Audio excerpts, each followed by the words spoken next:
Bonjour les amis, ici Geoff qui vous souhaite la bienvenue au jour 5 du défi 24 Saint-Jean ukulélé. Aujourd'hui, nous apprenons la chanson La folie en quatre de Daniel Bélanger, ce qui m'amène donc immédiatement à répondre à la question que tout le monde se pose. Alors, en dépit de son excellent nom de famille, il n'y a aucun lien de parenté entre Daniel et moi, ce qui signifie donc qu'il n'y a eu aucun favoritisme au niveau du choix de cette chanson. Passons donc directement au top 3 choses à savoir à propos de cette chanson. C'est parti! La première chose à savoir, c'est qu'avec une seule progression d'accords, vous pourrez jouer l'intro, les couplets et la fameuse section où on fait ou. Et en fait, vous n'aurez besoin que d'une deuxième toute petite progression d'accords afin de pouvoir faire les transitions entre ces différentes sections. Deuxième chose à savoir, c'est que le feel de cette chanson est en double croche légèrement swing, mais ne vous laissez pas intimider par les doubles croches. C'est assez lent et puis de toute façon, comme à l'habitude, je vais vous donner des options pour les débutants et les débutantes. La troisième et dernière chose à savoir, c'est qu'il s'agit à mon avis d'une des plus belles chansons d'amour francophones et comme toutes les bonnes chansons d'amour qui se respectent, pour ceux et celles qui n'ont pas envie de s'embêter avec la rythmique et qui veulent avoir un maximum d'impact dramatique avec leur futur dulciné ou dulciné E, alors ça se joue généralement, toutes les chansons d'amour, très bien un seul accord à la fois où on tient l'accord pour toute la mesure, ou enfin du moins jusqu'à ce qu'il soit nécessaire de le jouer à nouveau. Je vous montre rapidement de quoi il s'agit et après je passe aux explications. C'est parti. En somme, si mon âme oublie ton âme et que mes yeux oublient tes yeux,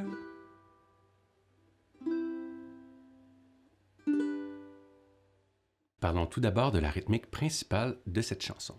Alors, la première chose à faire, à mon avis, c'est de bouger afin de pouvoir jouer des doubles croches pour ceux et celles qui ne sont pas familiers ou familières avec le concept. Alors, l'idée, c'est de taper le pied à tous les 4 mouvements. Donc, 1, 2, 3, 4, 1, 2, 3, 4, 1, 2, 3, 4, et ainsi de suite. Toutefois, dans le cas de la chanson qui nous intéresse, il y a un léger swing. Alors, ça donne plutôt 1, 2, 3, 4, 1, 2, 3, 4, 1, 2, 3. Un peu comme un galop d'un cheval. Alors, si on transpose ça sur des cordes étouffées, ça donne ceci. 1, 2, 3, 4, 1, 2, 3, 4, 1, 2, 3, 4, 1, 2, 3, 4.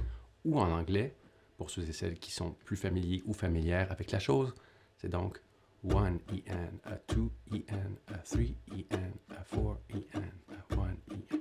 Alors, ce que je vous propose de faire, c'est d'écouter la pièce au complet, de garder votre main sur les cordes légèrement comme ceci pour étouffer les cordes et de tenter de suivre en gardant cette pulsation tout le long de la chanson. Pour les débutants, débutantes, alors je vous encourage, peut-être les 4, c'est un peu intense, mais essayez quand même de bouger à la bonne vitesse. Donc, peut-être viser juste le premier coup, ça donnerait ceci. 1, 2, 3, 4, 1, 2, 3, 4, 1, 2, 3, 4, 1, 2, 3, 4. Ça devrait vous mettre dans le beat, littéralement, de juste bouger et de suivre toute la chanson.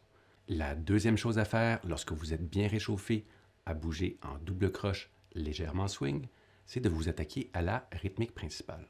Alors, la rythmique principale, c'est une idée rythmique qui, en fait, se décline sur 2 temps, ce qui tombe très bien puisque nous allons changer d'accord à tous les 2 temps. Alors, qu'est-ce que ça donne au ralenti en bougeant en double croche? On se rappelle légèrement swing. Ça donne donc bas, bas, au bas, au bas, bas, au bas, au bas, bas, au bas, au bas, bas, au bas, au bas, et ainsi de suite. Ou en anglais, down, down, up, down, up, down, down, up, down, down, et ainsi de suite. Pour la version débutant, ce que je vous propose, c'est de simplement jouer les 2 premiers bas et de bouger votre main pour le reste du temps. Donc, ça donnerait ceci. Bas, bas, beaucoup de mouvements. Bas, bas, beaucoup de mouvements. Bas, bas. Ça devrait vous donner le temps de changer vos accords dans la main qui travaille au niveau du manche. Afin de jouer la progression d'accords principale de cette chanson, vous aurez besoin de 6 accords. Alors, voyons-les un par un sans plus tarder. Le premier accord, c'est un accord assez connu. C'est un accord de G, tout simplement. Alors, 0, 2, 3, 2. Donc, 0, 2, 3, 2. Contrôle de la qualité. Voilà, pour le G. Le prochain accord est un petit nouveau pour la plupart d'entre nous. Alors, c'est un E mineur 6. Ça ressemble, pour ceux et celles qui connaissent déjà, un mineur 7 comme ceci. Alors, c'est presque la même chose. Ce qu'on vient faire, c'est placer votre premier doigt à la première case, troisième corde.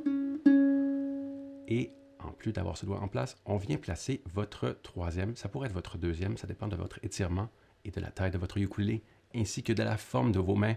Mais le plus souvent, ça va être les doigts 1 et 3. Donc, votre troisième doigt à la deuxième case, première corde, et toutes les autres cordes sont à vide. Donc, 0, 1, 0, 2, ça donne ceci. 0, 1, 0, 2. Voilà pour un mineur 6. Très bien. Alors, assurez-vous d'être sur le bout des doigts afin d'éviter que les cordes soient étouffées comme ceci. On veut vraiment être sur le bout, donc sur la petite partie ronde où on peut voir la marque sur mon doigt. C'est merveilleux. La magie de la technologie. Alors, vous voulez une marque comme ça sur votre doigt aussi. Prochain accord, c'est un accord de C qu'on connaît déjà très bien, donc aucune présentation, 0, 0, 0, 3. Voilà, bon vieil accord de C. Prochain accord, B septième, on en a parlé un peu plus tôt. Alors, vous voulez avoir votre troisième doigt à la quatrième case, comme ceci, sur la quatrième corde. En tenant ça en place, on ajoute votre deuxième doigt à la troisième case sur la troisième corde, suivi du premier doigt à la deuxième case sur la deuxième corde, et puis finalement, la première corde est à vide. Ça donne donc 4, 3, 2, 0. 4, 3, 2, 0. C'est parti, contrôle de la qualité. Voilà pour le B septième ou Si septième, c'est selon. Ensuite, on passe au E mineur qu'on devrait connaître également. Alors, cette fois-ci, c'est 0, 4, 3, 2. Alors, ça ressemble beaucoup au B septième. En fait, c'est simplement un déplacement. On déplace tout d'un bloc. Alors, on soulève, on glisse et on repose. Donc, c'est E mineur 0, 4, 3, 2. Voilà. Très bien. Et le petit dernier, également, pas vraiment besoin de présentation. Normalement, c'est l'accord de D.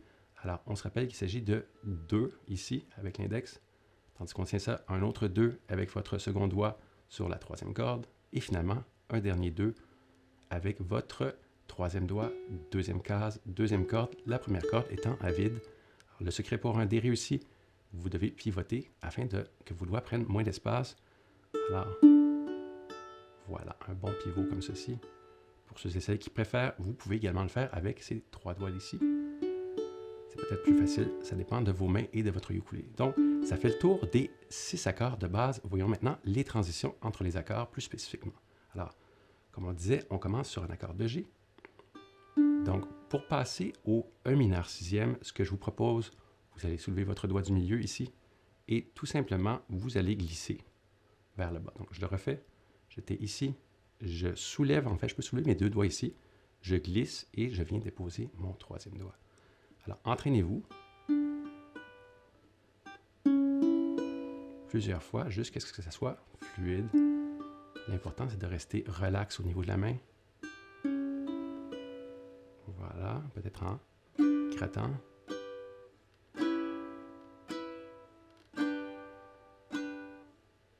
Allez-y aussi lentement qu'il le faut pour que ça soit naturel. Encore des fois, ça peut prendre une centaine de fois. C'est simplement quelques minutes, mais 100 fois, sans précipitation, vraiment en prenant tout votre temps. OK, alors on était sur un mineur sixième. On passe ensuite au C. Alors, compte tenu de la position, moi, ce que je vous propose, c'est d'utiliser votre troisième doigt ici, qu'on va simplement, on soulève le premier et on glisse. Alors, on la refait, un mineur sixième, et on passe à C comme ceci. Très bien. Ensuite, qu'est-ce qu'on a au menu? C'est l'accord de B septième. Alors, cet accord, je vous propose le troisième doigt qui était ici. C'est lui qui va venir se déplacer en premier pour se poser à la quatrième case sur la quatrième corde. 3, 2, comme ceci. Pour notre B septième, alors on passe de C à B septième. Encore une fois, l'idée, c'est de ne pas être trop crispé. Alors, ce qu'on veut, c'est vraiment faire comme un saut de puce. Alors, on relâche la pression, on amène nos doigts et on les dépose. Voilà, comme ceci pour le B septième. Passons maintenant au prochain accord. On en a parlé tout à l'heure, ça devrait être assez facile. Vous gardez la même position relative au niveau des doigts. Vous soulevez, vous déplacez et vous reposez pour avoir un E mineur. Encore une fois, entraînez-vous.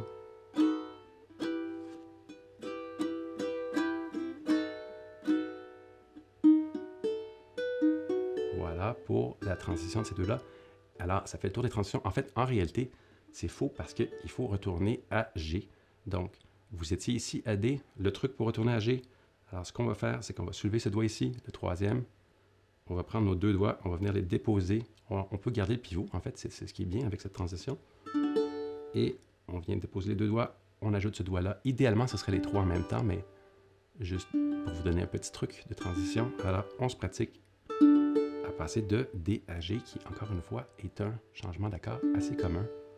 Voilà, qui fait le tour au niveau des transitions. Voyons voir ce que ça donne ensemble. C'est parti.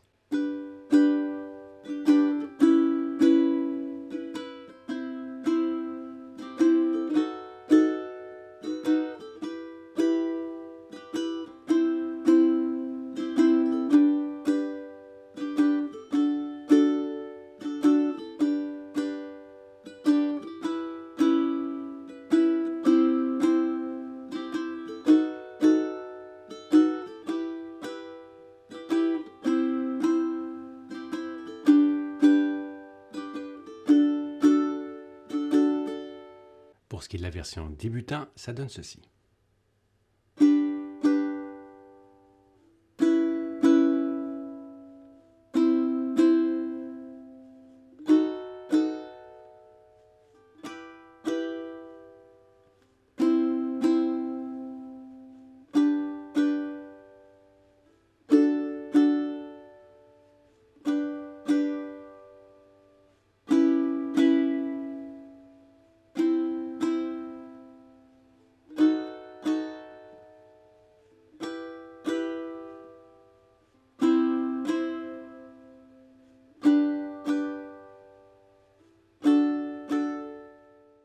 Bonne nouvelle, pour ce qui est des couplets, il s'agit exactement de la même progression d'accords et de la même rythmique que celle que nous avons déjà apprise pour l'introduction.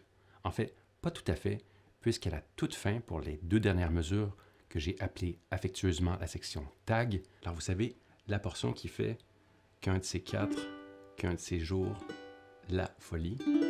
Alors ça, c'est le tag qui dure 2 mesures. Alors comme vous l'avez entendu, au ukulélé, ça ne sonne pas tout à fait comme à la guitare. Il n'y a rien qu'on puisse faire pour corriger ça. C'est de la nature même de l'instrument. Donc, on va y aller pour quelques options, à mon avis, les plus près ou qui fonctionnent le mieux.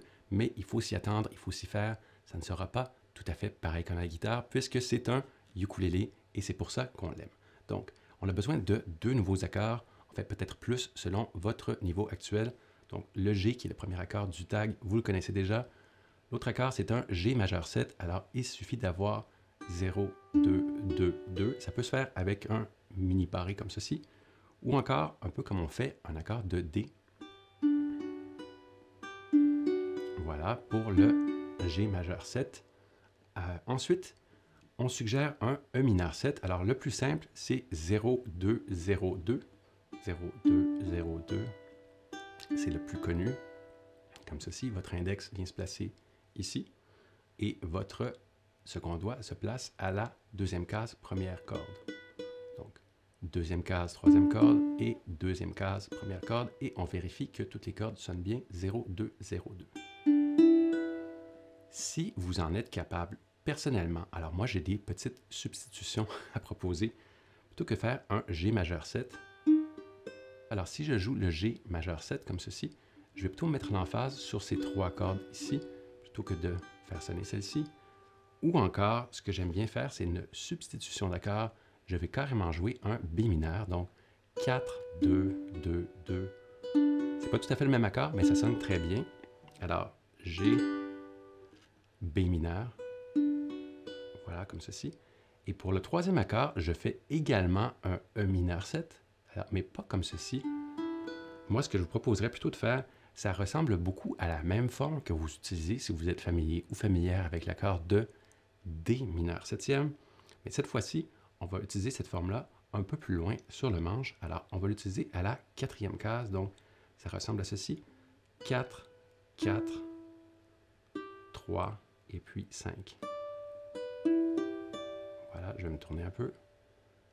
4, 4, 3, 5. Donc, on se rappelle que la forme d'un D mineur, c'était celle-ci. Voilà, comme ceci. Dé mineur septième, c'était le Dé mineur auquel on ajoute le petit doigt. Alors c'est le même concept, mais on déplace le tout de 2 cases, donc à la 4e case, et on rajoute le petit doigt à la 5e, comme ceci.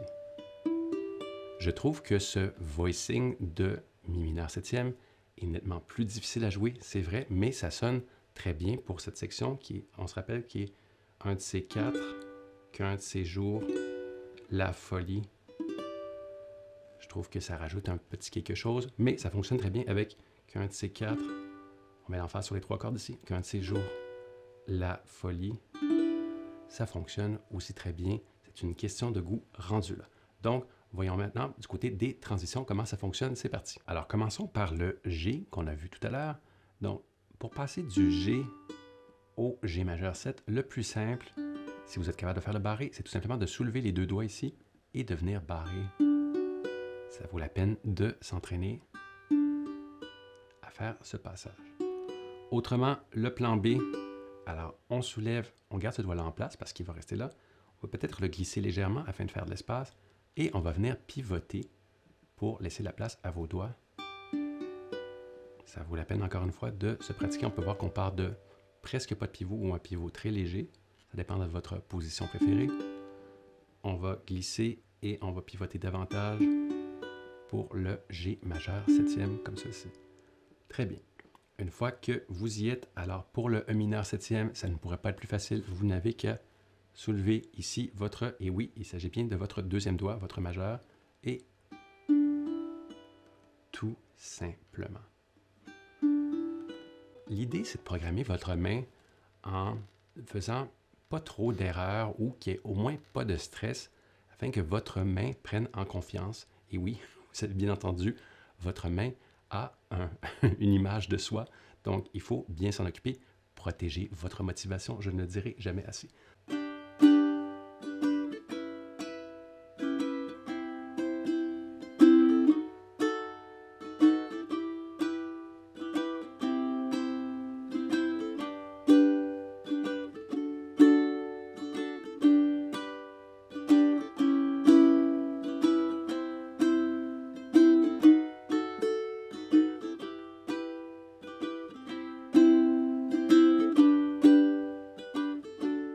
Et le tag.